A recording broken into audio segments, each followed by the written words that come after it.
बिस्मिल्लाहिर्रहमानिर्रहीम। अस्सलाम वालेकुम नाज़रीन, एक बड़ी ख़बर लेकर हाज़िर हैं।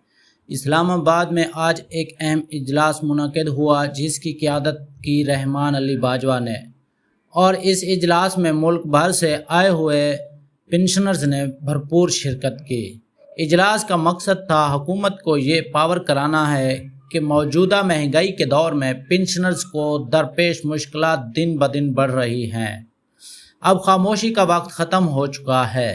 इजलास में चंद अहम मुतालबात पेश किए गए हैं, जिनमें सबसे नुमाया मुतालबा था तनख्वाहों में 50% इजाफा। जी हाँ नाजरीन, पेंशनर्स ने हुकूमत से साफ अल्फाज में कहा है कि मौजूदा तनख्वाहों महंगाई के सामने बिल्कुल नाकाफ़ी है। इसके साथ साथ पेंशनर्स ने यह भी मुतालबा किया है कि पे स्केल्स को फौरी तौर पर रिवाइज़ किया जाए ताकि वो मुलाजमीन जो दहाइयों से खिदमत अंजाम दे चुके हैं उन्हें इज़्ज़त और सुकून की ज़िंदगी मुयस्सर आ सके। रहमान अली बाजवा ने खिताब करते हुए कहा है कि अगर हुकूमत ने इन मुतालबात को फौरी तौर पर तस्लीम ना किया तो एहतजाज का दायरा कार मज़ीद वसी किया जाएगा। उनका कहना था कि पेंशनर्स किसी खैरात के तलबगार नहीं बल्कि ये उनका जायज़ हक है। इस इजलास में पेंशनर्स के चेहरे पर एक उम्मीद की झलक नजर आई, लेकिन साथ ही मायूसी और बेबसी भी आया थी।